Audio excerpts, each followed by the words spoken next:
This is our second video of Wave 14. This time we're looking at the USS Pegasus. So we'll get right in and take a look.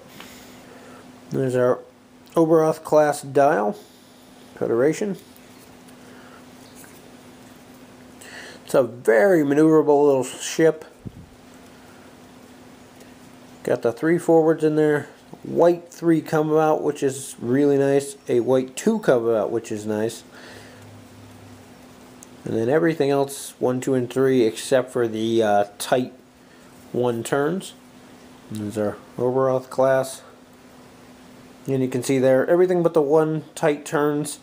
That 2 and 3 white come about, both excellent maneuvers. There's our U.S.S. Pegasus named version. 2 attack, 3 agility, 3 hull, 2 shield. Not a very durable little ship, but has its other perks. 2 tech upgrades, 2 crew upgrades for 20 points. You have evasive, target lock, and scan. And the special ability is that all of our tech upgrades cost -1 SP. Then we have our generic Oberoth class. You're losing 1 shield. And you lose 1 crew upgrade for 18 points. For captains we have Erik Pressman. Captain skill of 3, 2 points. As an action, you can disable one of your tech upgrades to gain +1 attack die with your primary weapon this round. Or as an action, you can discard one of your tech upgrades to gain +2 attack dice with your primary weapon this round. He also has an Admiral version, which, interesting enough, gives you a -1 to your captain skill. I think that's the first time we've seen that for 2 points. And then his ability becomes a fleet action. Next we have Ronald Moore. Captain skill of 2, 1 point.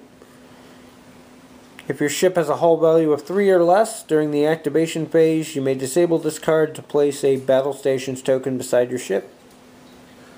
And last, our generic Federation captain. First off, for our crew, we have Don Velquez, 4 points. As an action, you can discard your captain card to immediately perform an additional maneuver from your maneuver dial with a speed of 3 or less. You cannot attack this round. This card then becomes your captain with a captain skill of 2. You cannot perform this action if Don Velquez is already your captain. This card can only be purchased for a Federation ship with a hull value of 3 or less. Kind of an interesting one. Gives you an option to remove your captain. If your captain ends up being disabled due to a critical, this is a good way to get around that. But interesting nonetheless. Next we have young beardless William T. Riker for 4 points. Your captain's skill is +3, which is nice. Comes with a reminder token that your captain's got a +3 skill. If your captain is disabled, or if you have no captain, your ship's skill is a 5. Also a nice ability. If you receive communications failure or injured captain critical damage, immediately flip it face down. Another great way to get rid of some damage to your captain. Keeps your skill up high. Definitely a nice card all around. Putting this version of Riker with Picard is ridiculous. Bumping up to a 12 native captain skill as well. Next we have Andy Simonson, 2 points. After completing your ship's move, before declaring your actions for the round, you may discard this card to target a ship within range 1 to 3 of your ship and look at that ship's chosen maneuver. Kind of interesting, lets you decide what you're going to do based on where your opponent is going to be moving. Next up we have Phil Wallace, 2 points. Before you move, after revealing your maneuver dial, you may disable this card to reduce your ship's speed to by 1 to a minimum of 1. I believe you still have to perform the same maneuver that you picked, but you can drop it down. Curious if that will allow you to do a 1 tight turn by revealing the 2 and then using him to drop it down. Not sure what a ruling on that's going to be. I would assume so, but definitely interesting. And last we have Eric Montz, 2 points. It adds an extra tech upgrade to your upgrade bar. Very useful. I think there's not a lot of cards in the Federation that give you extra tech upgrades, so definitely useful on some of those other ships who don't have tech upgrade slots in case you wanted to bring something. In the very least, adds an extra one to this ship, lets you trigger off things like the one captain's ability. For tech upgrades, we have the phasing and cloaking device, pretty much what this ship's best known for 5 points. It adds the cloak and sensor echo icons to your action bar. Each time your ship performs a cloak action, roll an attack die. If you roll a hit, you suffer 1 damage to your hull.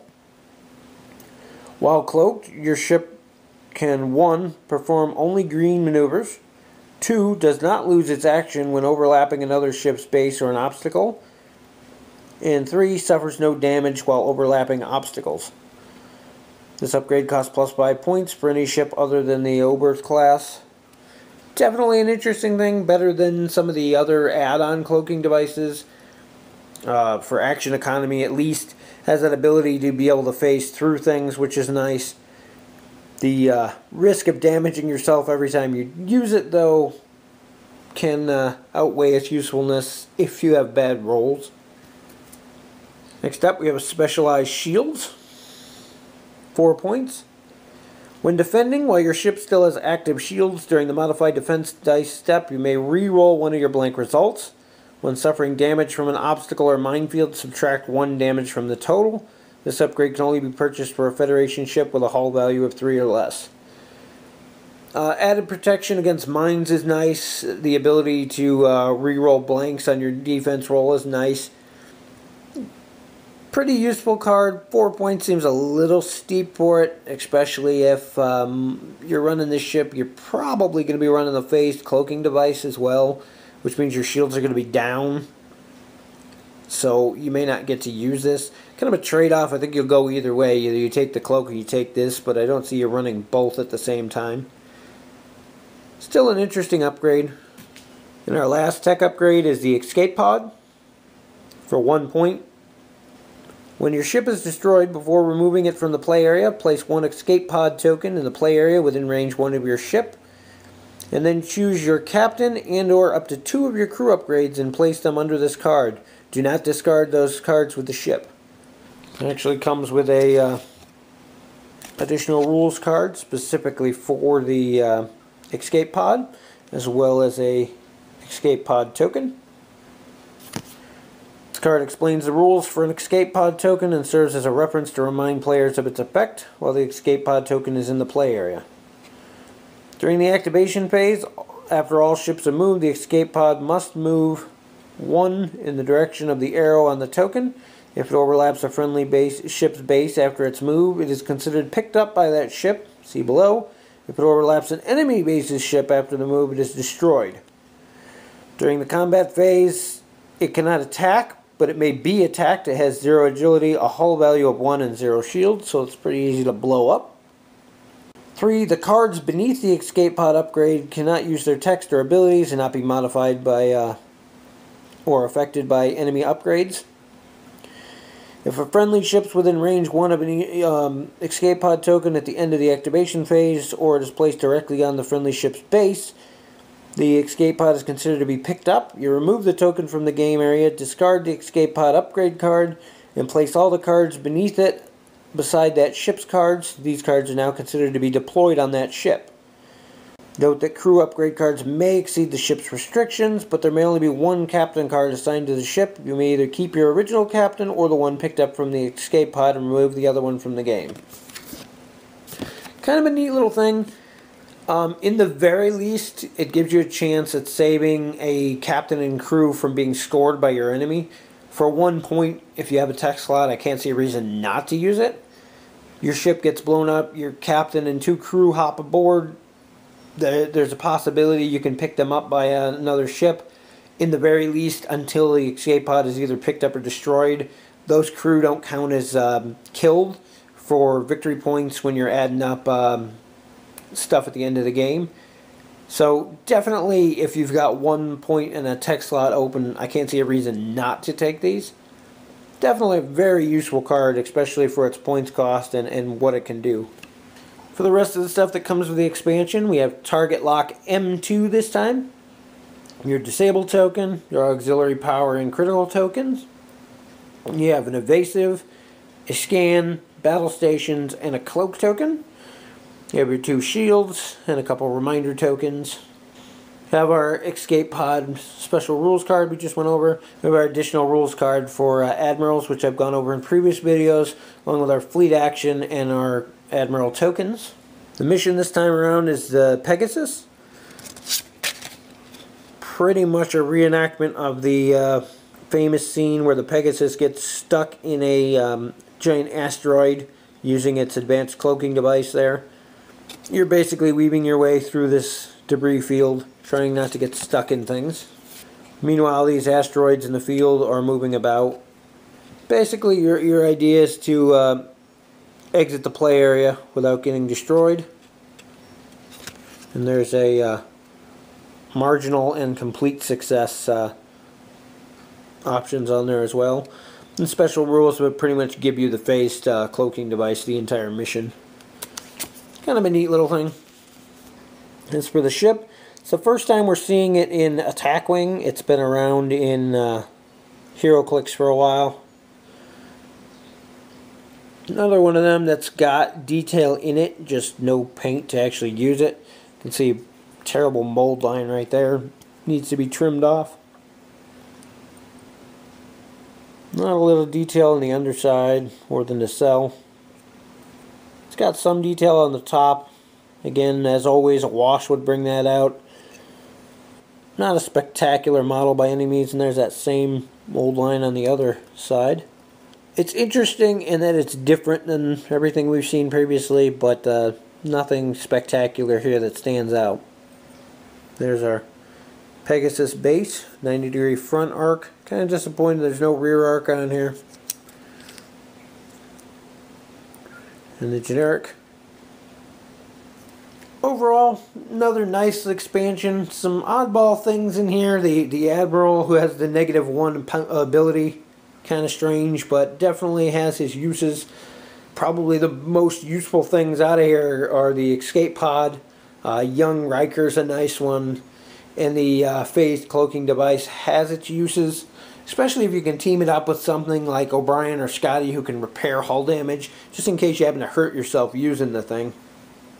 Pretty much it is what it is. It's a small ship, low points cost. If you're playing a period themed game, it's pretty good. In an open game where you're going to be using stuff from everything, I can't see this ship getting too terribly much use.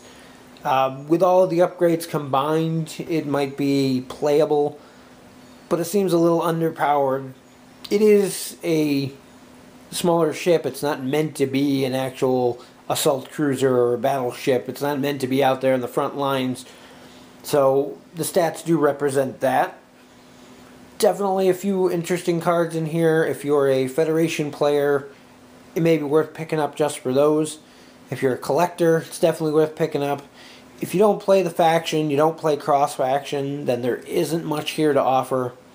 The scenario is kind of cool, but again, it pertains specifically to the ship. So if you're not all that interested in it, there isn't much here for you. Still a good all-around expansion. Definitely a little bit of everything in here. The ship's ability to reduce the cost of tech upgrades can make it into an interesting platform for various tech upgrades that have come with other expansions.